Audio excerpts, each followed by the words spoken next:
GT શેઠ વિદ્યાલય ધોરણ 12 commerce વિષય અર્થશાસ્ત્ર પાઠ 8 ભાગ 5મો કૃષિ ક્ષેત્ર. સરસ મજાનો પાઠ આપણે લખી શકીએ, વાંચીને સમજાઈ જાય એવો સરસ મજાનો આ પાઠમાંથી ઘણી વખત બોર્ડમાં ઘણું બધું પૂછાય છે. તો ફરી એકવાર થોડુંક આગળનું રિપીટ કરી લઈએ, કારણ કે વચ્ચે ગુજરાતીના પીરિયડ ઘણા લીધા. હવે થોડાક અર્થશાસ્ત્રના લઈએ. અભ્યાસક્રમ થઈ જશે, પાછું પુનરાવર્તન પણ થશે. તો કૃષિ ક્ષેત્ર વિશે આપણે અર્થતંત્રને જે ભારતનું કરોડરજ્જુ સમાન ગણવામાં આવે છે, જે કૃષિને કરોડરજ્જુ સમાન આપણે ગણીએ, કારણ કે ભારત દેશમાં ખેતી ઉપર જે નિર્ભરિત છે, સૌથી વધારે આપણે ખેત ઉત્પાદનમાંથી ઘણું બધું પ્રાપ્ત કરીએ છીએ અને નિકાસ કરીએ છીએ. તો રાષ્ટ્રીય આવકમાં ઘણો બધો એમનો ફાળો છે. રોજગારીની તકો પણ ઘણી બધી એમાં ઊભી થાય છે. નિકાસ અને આવક વિશે આપણે જોયું. જીવન ધોરણ માણસનું કેવું છે ખેતીને લીધે એની થોડીક ચર્ચા કરી. કૃષિ ઉત્પાદનમાં જે વૃદ્ધિ થઈ રહી છે, આજે નવી ટેકનોલોજી, હરિયાળી ક્રાંતિ, આમ તો જોઈએ, હજી આપણે જોવાનું છે થોડુંક એમાં. જંતુનાશક દવા છે, રાસાયણિક ખાતર, સુધારણ, બિયારણ, ટેકનોલોજીથી જે ખેતી થાય છે, સિંચાઈ પદ્ધતિ, આ બધા મુદ્દા છે. એને કારણે આપણે ખેત ઉત્પાદનમાં ખૂબ જ વધારો કરી શક્યા છીએ. હજી પણ ઘણી બધી ખામી છે, એ આજે જોવાનું છે. પછી નીચે ખેત ઉત્પાદનના કારણો કયા છે. હજી આપણે બીજા દેશની સાથે જે ઉત્પાદન થવું જોઈએ એ નથી થતું. તો જે સંસ્થાકીય પરિબળમાં આપણે જોયું હતું કે જમીન મહેસૂલ ઉઘરાવવાની જે પ્રથા હતી આઝાદી પહેલાં, આઝાદી પછી શું સ્થિતિ છે એની માહિતી લીધી. ખેત ધિરાણમાં હજી ઘણી બધી ખામીઓ છે. કૃષિ પેદાશના વેચાણ વ્યવસ્થા પણ, એમાં પણ ક્યારેક પાક ઘણો બધો પાક્યો હોય, પરંતુ કોઈ લેવાવાળું ન હોય. લે તો એ નીચા ભાવે લે ખોટ જતી હોય તો અમુક પાક વાવેતર થતું નથી. એટલે વેચાણ વ્યવસ્થા, આયાત નિકાસ કરે એવી વ્યવસ્થા હોવી જોઈએ કે જે નિકાસ કરે તો એ ખેતબાદન જે ઉત્પાદન કરે છે એમને પૂરું વળતર મળે. પછી ગ્રામીણ સમાજ વ્યવસ્થા કેવી છે, તો રોડ, રસ્તા, ત્યાર પણ લોકો હજી ઘણું બધું ખૂટે છે, એ પણ આપણે જોયું હતું. હવે ટેકનોલોજીકલ પરિબળો છે, અન્ય પરિબળો છે, પછી ત્યાર પછી વસ્તીનું ભારણ, આર્થિક આયોજનનો અભાવ, ત્યાં સુધી આપણે ચર્ચા કરેલી. હવે આજે ખેત ઉત્પાદન વધારવાના કારણો. વારંવાર આ પ્રશ્ન બોર્ડમાં પૂછાય છે કે ખેત ઉત્પાદન વધારવું હોય તો શું કરવું જોઈએ. તો એના માટે 3 મુખ્ય આપણને કારણો આપ્યા છે: સંસ્થાકીય સુધારાઓ, ટેકનોલોજીકલ સુધારાઓ અને અન્ય ઉપાયથી આપણે ખેત ઉત્પાદન વધારી શકીએ. દરેક પાક છે એ થોડા હેક્ટરની અંદર પુષ્કળ એ પાકે અને ખેડૂતોને પૂરું વળતર મળે, એ હેતુથી હવે આપણે શું કરવું જોઈએ, એના ઉપાયો શોધવા માટે આવું કરીએ તો ખેત ઉત્પાદન વધે, એની ચર્ચા આજે કરીશું.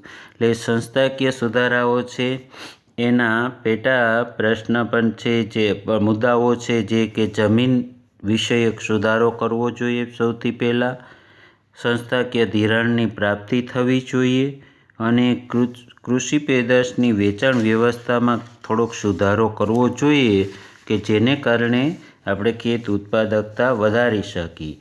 આજે ત્યાં સુધી જોશું. ત્યાર પછી કૃષિ સંશોધનનો મુદ્દો છે એ પછીના પીરિયડમાં, અને બીજા ઉપાયો છે ટેકનોલોજીકલ સુધારો. તો એમાં સુધારણ બિયારણ છે, રાસાયણિક ખાતર, સિંચાઈની સગવડતામાં વધારો કરવો જોઈએ, યંત્રનો ઉપયોગ, જંતુનાશક દવા અને ભૂમિ પરીક્ષણ. આટલા ટેકનોલોજીકલ સુધારા કરવા જોઈએ કે સુધારણ બિયારણ બધાને પ્રાપ્ત થાય એની ચર્ચા કરશું. રાસાયણિક ખાતરો વિશે, સિંચાઈ પદ્ધતિ કેવી હોવી જોઈએ, યંત્રનો ઉપયોગ કેમ કરે લોકો, જંતુનાશક દવાનો છંટકાવ કરે તો કઈ રીતે, એ બધી જ માહિતી આપણે વિગતવાર જોશું. ભૂમિ પરીક્ષણ જમીનની તપાસ કરે અને કયો પાક વાવવો જોઈએ એની ચર્ચા કરશું. ત્યાર પછી ખેત ઉત્પાદન વધારવા માટેના અન્ય ઉપાયો છે જે આધુનિક ખેતી અને હરિયાળી ક્રાંતિ વિશે વધારે જોશું. કારણ કે વારંવાર 2 માર્ક માટે 3 માર્ક માટે ટૂંક નોંધ પૂછાતી હોય અને આ મોટા પ્રશ્નમાં પણ આપણને એ કામમાં આવે. એટલે આટલા મુદ્દા ખેત ઉત્પાદન વધારવાના ઉપાયોમાં ઘણા બધા મુદ્દા છે અને બધા જ વિદ્યાર્થીઓ લખી શકે એટલા માટે જે પેપર સેટર હોય એને આ મુદ્દો એની નજરની ધ્યાન બહાર કોઈ દિવસ રહે નહીં. એટલે વારંવાર પૂછાય 2 માર્કનું 3 ગુણ માટે અને 5 ગુણ માટે પણ એ પૂછાઈ શકે એવો સરસ મજાનો પ્રશ્ન તમે તૈયાર કરજો. તો આપણે વિગતવાર સરસ ચર્ચા કરીએ. થોડુંક વિગતથી એ તમે લખી શકો એવા ઉદાહરણો પણ હું આપું છું કે ખેત ઉત્પાદન ખેતીમાં જેમ પાક વધારે થાય, વધારે પ્રમાણમાં એ પાક થાય એવા ઉપાયો સૂચક માટે આપણે જોઈએ તો ભારતના કૃષિ ક્ષેત્રની નીચી ખેત ઉત્પાદકતા એ કૃષિ ક્ષેત્રની પછાત અવસ્થાનું પ્રતિબિંબ પૂરું પાડે છે. ઘણું બધું વાવ્યું હોય પછી એમાં બહુ કેર ન લેતા હોય અથવા તો કેર લે છે તો આપણું વરસાદ ઉપર આધારિત છે. હજી સિંચાઈ પદ્ધતિ ખૂટે છે તો પાક સરસ મજાનો થયો હોય પણ 1-2 વરસાદ ઓછા થાય તો એ પાક નિષ્ફળ જતો હોય. તો એના માટે સિંચાઈ પદ્ધતિ હોય તો પિયત કરી પાણી આપવામાં આવે તો એ પાક સફળ રીતે સારું ઉત્પાદન મળે. પરંતુ આવા ઘણા બધા એ કારણો છે કે એમને રાસાયણિક ખાતર નાખવું હોય તો પાસે પૈસા ન હોય, ધોરણની વ્યવસ્થા બરાબર નથી.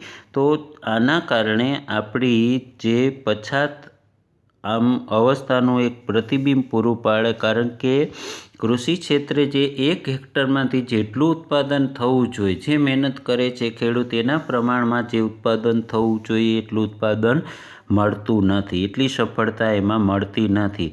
એટલે ખેતી આપણે ઘણી છે, 3 પ્રકારની આબોહવા છે, માનવ શક્તિ પણ છે, ઘણું બધું આપણી પાસે છે પૂરતા પ્રમાણમાં અને વરસાદ પણ સારા થાય છે કે જે સિંચાઈ પદ્ધતિ માટે આપણે એ નહેર અને કૂવાથી સિંચાઈથી આપણે પાણી પૂરું પાડી શકીએ એમ છીએ.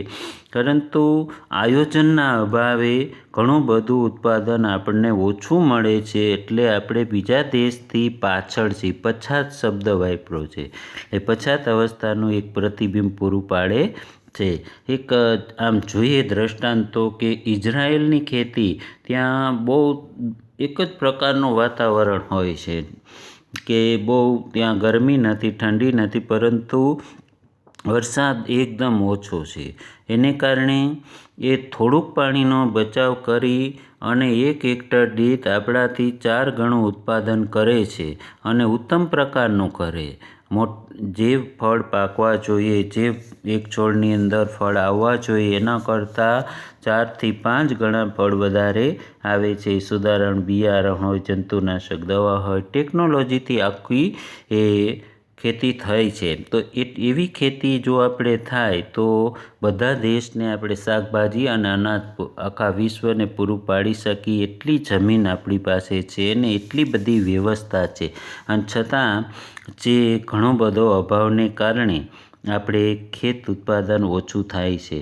તો એને વધારવા માટેના ઉપાયો આપણે એક પછી એક જોશું. તો ખેતી ક્ષેત્ર જે ભારતનો મુખ્ય વ્યવસાય અને અર્થતંત્રનો એક મોટો આધાર સ્તંભ હોવાથી તેમાં સુધારા થવા ખૂબ જ જરૂરી છે. ફેરફાર કરવામાં આવે તો પુષ્કળ અનાજ પાકે અને આપણે ક્યારેય આયાત ન કરવું પડે અને નિકાસ કરી અને આપણને સારું એવું ઊંડિયામણ ભારત દેશને મળે તો આપણી આર્થિક સ્થિતિ સુધરે અને ઘણા બધા લોકોને એમાંથી રોજગારીની તકો ઊભી થાય। આ માટે એમાં સુધારણા થવા ખૂબ જ જરૂરી છે। તો કેવા પ્રકારના એ સુધારા થવા જોઈએ એ આપણે એક પછી એક જોશું। સંસ્થાકીય સુધારા, ટેકનોલોજી સુધારા, અન્ય ઉપાયો, એના પણ પેટા મુદ્દા ઘણા બધા છે। પછી કૃષિ ક્ષેત્રમાં ખેત ઉત્પાદકતા વધારવામાં આવતા ગ્રામ્ય અર્થતંત્રોની આવકમાં વધારો થશે અને ઉદ્યોગો અને સેવા ક્ષેત્રને વિકાસનું બળ પૂરું પાડશે। સરસ મજાનું આપણને કીધું કે જે ખેત ઉત્પાદન વધશે તો વધારવાના ઉપાયો એટલા માટે કરવા જોઈએ કે આપણા ગ્રામ્ય વિસ્તારનું જે અર્થતંત્ર એકદમ ગરીબાઈ છે એની આવકમાં વધારો થશે અને આપણા ભારત દેશની આવક પણ વધશે નિકાસ કરશું તો, અને ઉદ્યોગોને એ પૂરતા પ્રમાણમાં કાચો માલ મળી રહે। એટલે જે ઉદ્યોગો છે એમને શેરડી છે, શણ છે, તમાકુ, ઘણા બધા એ કાચું ઉત્પાદન મળે એટલે એ ઉદ્યોગોનો વિકાસ થાય અને ઘણા બધાને રોજગારીની તકો ઊભી થાય। ત્યારે સેવા ક્ષેત્ર એના કારણે ઘણા બધાને નોકરી પણ મળે। આ બધાને સારી રીતે બધી વસ્તુ પૂરી પડી શકે કે જે ખેત ઉત્પાદન વધે તો, એટલે શહેરીકરણ જે થાય છે તે તદુપરાંત જે રોજગારી, શહેરીકરણ, સ્થળાંતર, આવકની અસમાનતા વગેરેના જે પ્રશ્નો છે વિકટ બની ગયા છે એનું આપણે નિરાકરણ કરી શકીએ કે જે શહેર તરફ લોકો મજૂરી કરવા માટે જઈ રહ્યા છે તો ગ્રામ્ય વિસ્તારમાં જે શહેરીકરણને કારણે અનેક પ્રશ્નો ઊભા થાય છે। ગીચતા વધે છે, મોંઘવારી વધે છે અને જે રહેવાના પ્રશ્નો, રહેઠાણના પ્રશ્નો, કેટલા બધા એ પ્રશ્ન ઉદ્ભવે છે એ આપણે નિરાકરણ કરી શકીએ, સ્થળાંતરને અટકાવી શકીએ અને જે ગ્રામ્ય જીવન અને શહેરી જીવનની આવકમાં જે અસમાનતા છે, ગામડામાં ગરીબ લોકો કારણ કે ખેતીની આવક ઓછી જોરદાર એમને રોજગારી મળે અને પૂરતા પ્રમાણમાં રોજગારી મળે અને ત્યાં ખૂબ જ ઉત્પાદન થાય તો લોકો સ્થળાંતર કરતાં અટકી જાય। આવી એટલે જે અસમાનતાના પ્રશ્નો છે, શહેરીકરણના પ્રશ્નો મોટા અત્યારે છે એ બધાને આપણે નિરાકરણ કરી શકીએ। હવે કૃષિ ક્ષેત્રની ખેત ઉત્પાદકતા વધારવાના ઉપાયો આપણે વિગતવાર જોઈએ તો સંસ્થાકીય સુધારો સૌ પહેલાં જોઈએ તો પછી ટેકનોલોજી સુધારો, પછી અન્ય ઉપાયોને કારણે આપણે ખેતીનું ઉત્પાદન વધારી શકીએ એમ છે। તો સંસ્થાકીય સુધારામાં સૌ પ્રથમ ભારતમાં આર્થિક આયોજનના ભાગરૂપે સંસ્થાકીય સુધારાઓ હાથ ધરવામાં આવેલ છે જે કૃષિ ક્ષેત્રની આર્થિક પ્રગતિ માટે અનુકૂળ બનશે। જેમ આમ સરકાર પણ ઘણા બધા પ્રયત્નો કરી રહી છે એવી સંસ્થાકીય જે પરિબળો છે એ ખૂબ જ ભાગ ભજવે છે। આગળ આપણે એ પરિબળો વિશે વાત કરી છે અને જે જમીન વિષયક સુધારો સૌ પ્રથમ કે કઈ રીતે ખેત ઉત્પાદન વધારી શકાય, વાવી દઈએ અને પછી લણી આવીએ, પાક લઈ આવીએ તો કાંઈ ન થાય, તો એ સપાટ જમીન હોવી જોઈએ, ફળદ્રુપ જમીન બનાવવી જોઈએ, એમાં દેશી અથવા રાસાયણિક ખાતર નાખવું જોઈએ, પૂરતા પ્રમાણમાં સિંચાઈ એને કરવી જોઈએ કે ટાઈમે વધારે પણ પાણી નહીં, ઓછું નહીં, એ રીતનું શિક્ષણ હોવું જોઈએ। તો જમીન સુધારણા ખાડા ખબડાવાળી, ઢાળવાળી હોય તો પાણી રડી જાય અને છોડ બહુ સારો થાય નહીં। એકદમ સપાટ જમીન બનાવવી જોઈએ। એમાં ફળદ્રુપ જમીન એ ન ફળદ્રુપતા હોય તો ક્યાંકથી એવી માટી લઈ આવીને એમાં પાથરવી જોઈએ। ઘણું બધું એ કરીએ તો ખેત ઉત્પાદન વધે। એમનેમ પડ્યા હોય ખેતર અને એમાં વાવી આવી તો એ ન થાય, એને ગોળવી પડે, ખેડવી પડે, ઘણું બધું એ કરવું પડે. એના માટે આપણે વિગતવાર જોઈએ તો ભારતમાં જે જમીન વિષયક સુધારો હતો, અથવા તો જે આપણને અહીંયા બીજી રીતે સમજાયું છે કે જેનો હક કે મારું છે તો હું વધારે કામ કરું, બીજાનામાં હું કામ કરતો મજૂરીથી કે કોઈ પણ બીજી રીતે, તો એટલી બધી આમ ચીવટ ના રહે, એટલે ખેત ઉત્પાદન ઘટે. હવે ભારત દેશના ખેડૂતોની જમીનની માલિકી મળે તથા ગણોતિયાને ખેડ હકનો સલામતી પ્રાપ્ત થાય એ માટે જમીનદાર નાબૂદીના કાયદા, જે ખેડ હકની સલામતી અને 7 ગણોત જે નિયમન અંગેના કાયદા પસાર કરવામાં આવ્યા છે. આ તો આઝાદી પહેલાંની વાત છે, અને આઝાદી પછી પણ 10-12 વર્ષ આ ચાલેલો. બીજી પંચવર્ષીય યોજનામાં ઘણો બધો સુધારો થયેલો. જે અમુક માલિક પાસે પુષ્કળ જમીન હતી, એટલે એ માલિક છે એ ગણોતદારો એટલે કે બીજા વાવે, પણ જે માલિક છે એની જમીનના એ અમુક પૈસા નક્કી કરે. 7% છે એ એવું છે કે આટલા રૂપિયા વર્ષમાં હું આટલી જમીનના આપીશ, પછી એ પાક વધારે થાય કે ઓછો થાય, એટલે એ જેટલો પાક થાય, ક્યારેક ખોટ જાય તો પણ એમને પૈસા ચૂકવવા પડતા હતા. એટલે જે ખેત ઉત્પાદન છે એને વધારવા માટે જો પોતાની માલિકીની ખેતી હોય તો એ વધારે ફળદ્રુપ બનાવે, સુધારે, અને પછી એમાં વાવેતર કરે તો ઘણું બધું ઉત્પાદન થઈ શકે. એટલે આવા કાયદાથી જેમની જમીન ખેડે એની જમીન એ કાયદો આવ્યો હતો. એટલે ઘણા બધી જમીન એવી હતી કે એના માલિક એક હોય અને પુષ્કળ જમીન હોય, બાકી બધા એમાં મજૂરી કરતા હોય, મહેનત કરતા હોય, પણ મારું નથી, એ જે કંઈ વધુ ઉત્પાદન થશે એ તો પેલો જમીન માલિક લઈ જશે, એવા ભાવથી જે કામ કરતા, એટલે ખેત ઉત્પાદન વધતું નહીં. આના માટે કાયદો આવ્યા પછી જે હક પોતાની માલિકીનો થયો અને ઘણું બધું ઉત્પાદન કરવા માંડ્યા, જેના કારણે જે ખેડૂતો છે એમનું બહુ આર્થિક શોષણ થતું હતું પહેલાંના વખતમાં, કે એક માલિક હોય એને બીજા બધા ગણોતિયા એટલે કે જે કામ કરે, મજૂરી કામ કરે, અથવા તો 60% કે અમુક રૂપિયા એને આપીને જમીન ભાડા પેટે લીધી હોય. હવે ખેત ઉત્પાદનનો મોટો ભાગ પ્રાપ્ત કરી શકે એવી સ્થિતિનું નિર્માણ થતાં તેઓ ખેત ઉત્પાદન વધારવા પ્રયત્નશીલ બને અને સરવાળે કૃષિ ક્ષેત્રની ખેત ઉત્પાદકતા વધે. હવે આ પોતાની માલિકીની જમીન હોય તો હજી પણ એવું છે કે જે જમીનદાર છે એ તો કારખાના અને બીજી કંઈક ધંધા કરે, બીજા કોઈ પણ ઉદ્યોગો સ્થાપે અને બીજામાંથી કમાણી હોય. જમીન છે એ મજૂર વર્ગને વાવવા માટે આપી દેતા હોય છે, એટલે એ મજૂરોને કાંઈ બહુ પડી ન હોય, કામ કરે, બેસી રહે, અને જે કરવાનું છે એ કામ એ ટાઈમસર ન કરે, એટલે પાક છે એમાં ઘણું બધું ઓછું ઉત્પાદન આવે છે.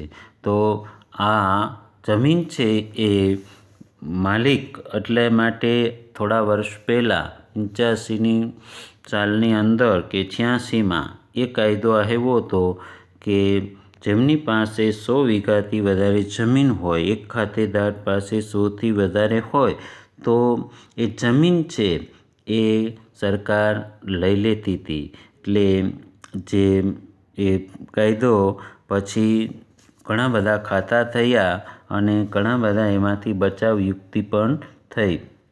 એને ટોચ મર્યાદાનો કાયદો કહેવાતો.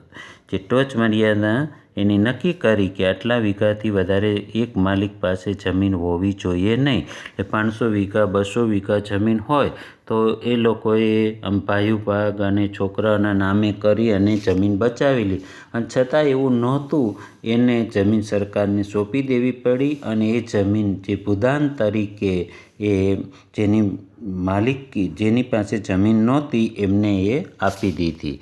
એટલે આવા કાયદાથી જમીન સુધારા વિષયક ઉપર આપણે લખી શકીએ. હજી ઘણું બધું છે અને આવા 5 માર્ક માટે આપણે ઘણા મુદ્દા છે, તો થોડું થોડું જેટલું યાદ રહે એટલું એક મુદ્દાની અંદર આવું યાદ રાખી અને 2-2, 5-5 વાક્ય યાદ રાખો તો પણ સરસ મજાનો તમારો 2 પેજનો એ પ્રશ્ન મોટો તૈયાર થઈ જાય.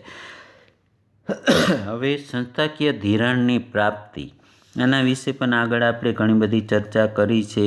અને ભારત દેશમાં જે કૃષિ ક્ષેત્ર સુધી જે ધિરાણ અને અન્ય નાણાકીય સગવડો પહોંચે તે સંદર્ભે વર્ષ 1969થી 1980માં બેન્કોનું જે રાષ્ટ્રીયકરણ હાથ ધરવામાં આવ્યું. એમાં જે ધિરાણ છે એ શા માટે લેવું પડતું હતું એની વાત આપણે આગળ કરી છે આ પાઠમાં, કે ખેડૂતોએ ખેડૂત ગરીબીમાં જન્મે, ગરીબીમાં જીવે અને ગરીબીમાં મૃત્યુ પામે, એટલે એને લોન દેણું રહેતું હતું.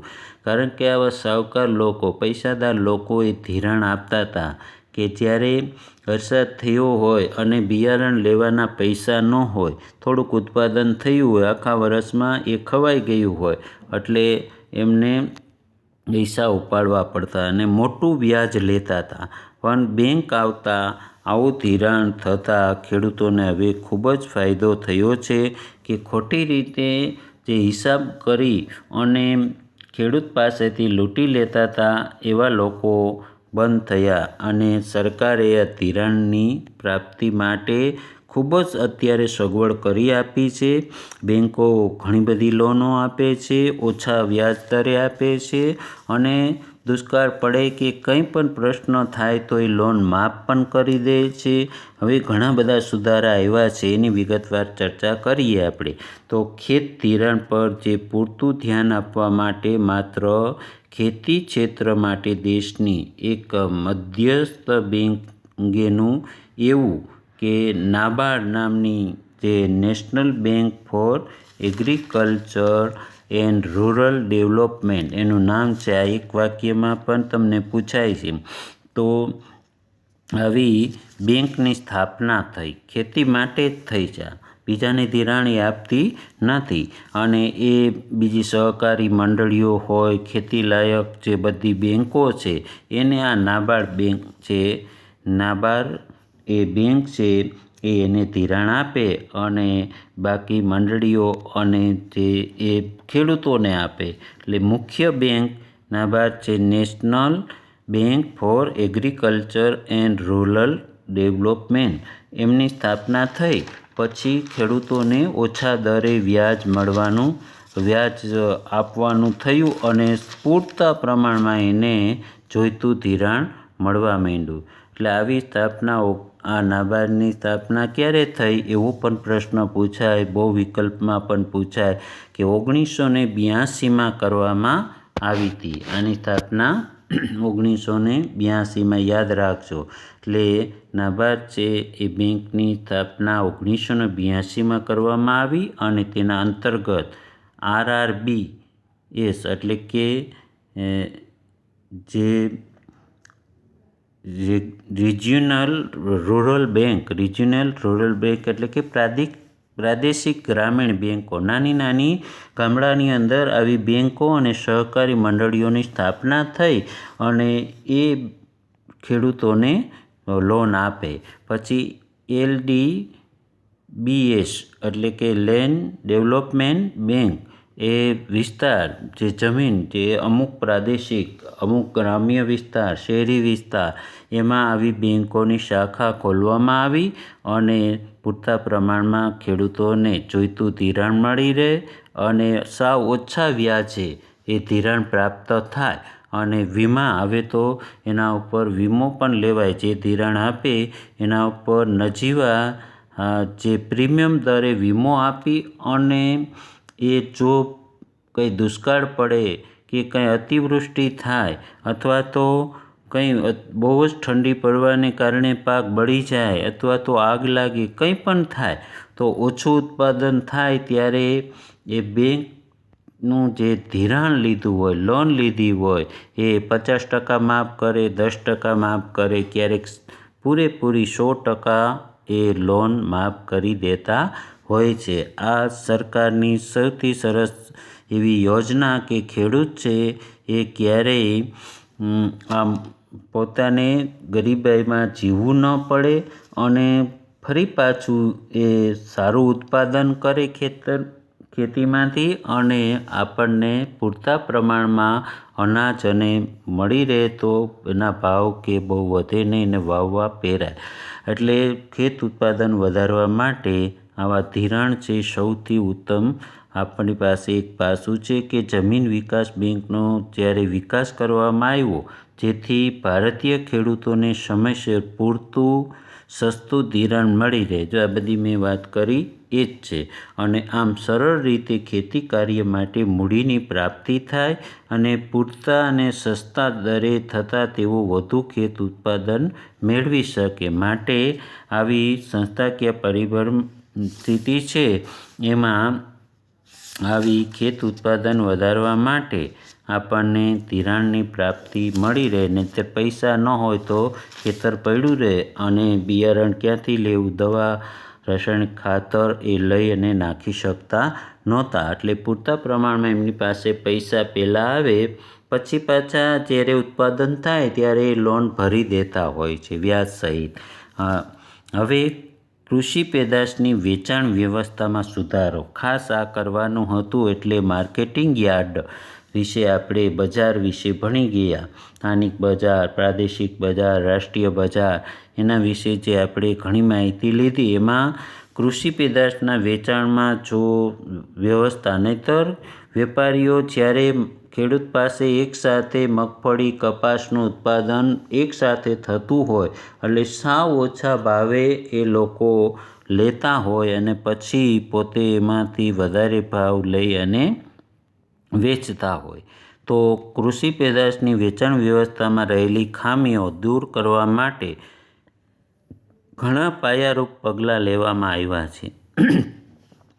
અત્યારે માર્કેટ યાર્ડમાં કે કૃષિ ક્ષેત્રે કે ટેકાના ભાવ બાંધવાથી ખેડૂતોને પૂરતું વળતર મળે છે.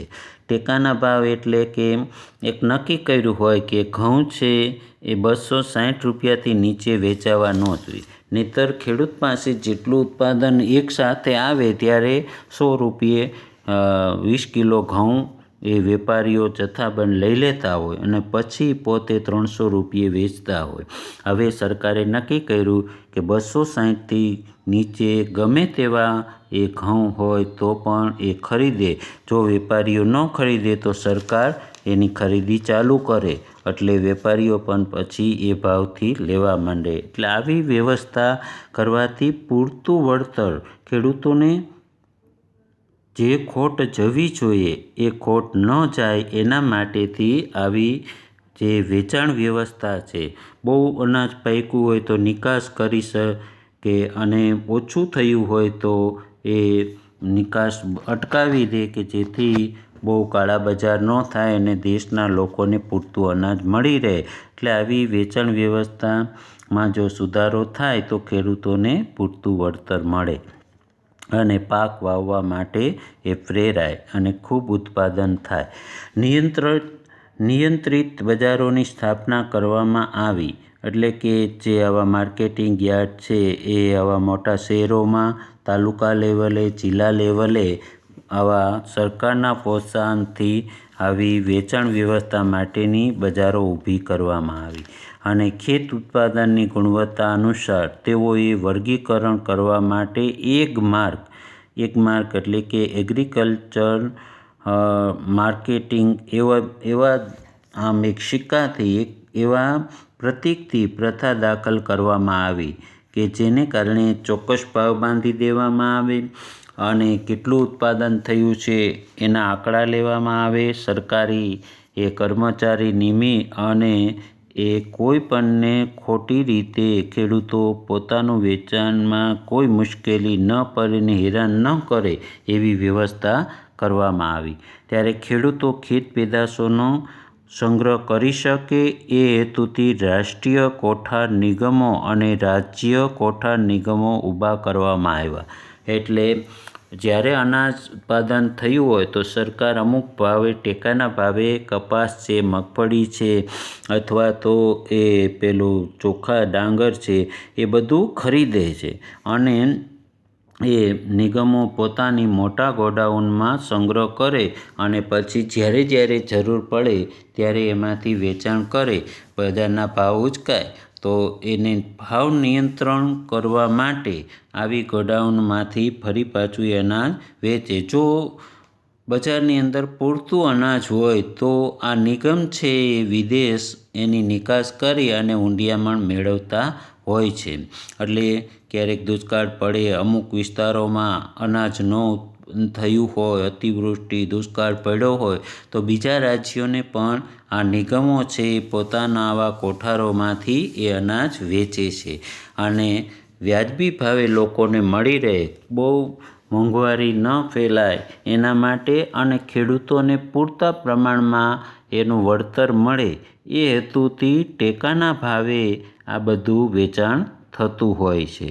એટલે આવી બજાર વ્યવસ્થાને કારણે એ ઘણું બધું ઉત્પાદન વધારી શકે. નહીંતર એ ખેડૂતોએ ફેંકી દેવું પડે, સળગાવી નાખવું પડે, સડી જાય, કોઈ લેવાવાળું જ ન હોય, જે ઉત્પાદન ખર્ચ ઘણું બધું થઈ ગયું હોય પણ એથી અડધો ભાવે એમને મળતો નહોતો. એટલે બીજે વર્ષે વાવવા પહેરાય નહીં અને બધા ન વાવે એટલે બીજે વર્ષે મોંઘવારી એ બહુ જ મોંઘું અનાજ એ મળતું હોય છે. તો આવું ન થાય એના માટે આવી બજાર વેચાણ વ્યવસ્થા ગોઠવવામાં આવે તો ખેત ઉત્પાદન વધે છે. હવે ખેત પેદાશોના ભાવની માહિતી ખેડૂતો સુધી પહોંચી રહે તેવી વ્યવસ્થાઓ ઊભી કરવામાં આવી છે. એ ગામડાઓની અંદર આવા સરકારી નોકરિયાતોથી એ માહિતી આપે કે તમે આવું વાવશો તો એના આટલા ભાવ, આટલું ખર્ચ થશે, ઉત્પાદન ખર્ચ અને તમને આટલા પૂરતા પ્રમાણમાં અમે એ ખરીદી કરીશું. તો આ ભાવની માહિતી ખેડૂત સુધી પહોંચાડવામાં આવે અને હિસાબ કરી દેવામાં આવે કે આટલું ઉત્પાદન થાય તો આટલા રૂપિયા તમને મળે. હવે ત્યાર પછી ખેડૂતોને બજાર ભાવ ફેરફારોને સુરક્ષિત કરવાના હેતુથી તળિયાના ભાવ એટલે કે ટેકાના ભાવ સરકાર દ્વારા જાહેર કરવામાં આવેલા. એટલે 260ના ઘઉં હોય પણ સારી ક્વોલિટીની સરસ હોય તો એમને 400 રૂપિયા, 450 સુધી મળતા હોય અને બજારમાં 500, 550માં એ વેચાતા હોય છે. પરંતુ નબળામાં નબળા કે ગમે તેવા ઘઉં હોય તો એ 260 રૂપિયા ટેકાનો ભાવ અત્યારે બાંધેલો છે. એથી નીચે જઈ શકે નહીં કારણ કે ખેડૂતોને એટલું ઉત્પાદન ખર્ચ લાગે છે. એ ખેતીમાં જે એમને ટ્રેક્ટરનું ખર્ચ હોય, મજૂરીનું ખર્ચ હોય, બિયારણ હોય, પિયત કર્યું હોય તો પાણી, વીજળી અને ત્યાર પછી તૈયાર કરવું, માર્કેટિંગ સુધી પહોંચાડવું અને રાસાયણિક ખાતર અંદર નાખેલું, દવાનો છંટકાવ, મજૂરી બધું કરી એટલે એ ઉત્પાદન મિનિમમ એમને 200-250 રૂપિયા જેટલું ખર્ચ થતું હોય તો 260 રૂપિયા એ તળિયાના ભાવ એટલે કે ટેકાના ભાવ એમને બાંધી આપ્યા હોય. તો આવી જો વેચાણ વ્યવસ્થા થઈ હોય તો એ ચોક્કસ એ ઘઉં વાવવા માટે પ્રેરાય. પણ 100 રૂપિયે જાય તો ખેડૂતને ખોટ જાય તો કોઈ બીજા વર્ષે વાવે નહીં. હવે એક મુદ્દો છે ટેકનોલોજીમાં કૃષિ સંશોધન જે નાબાર્ડને સોંપવામાં આવ્યો છે અને જે કૃષિ સંશોધન એટલે કે સુધારણ બિયારણ માટે એમને વધારે આપણને માહિતી આપી છે અને એ સિવાય પણ આપણે સુધારણ બિયારણ માટે ટેકનોલોજી સુધારામાં પણ જોશું. એટલે હવે પછીના પીરિયડમાં આપણે આગળ ચર્ચા કરશું.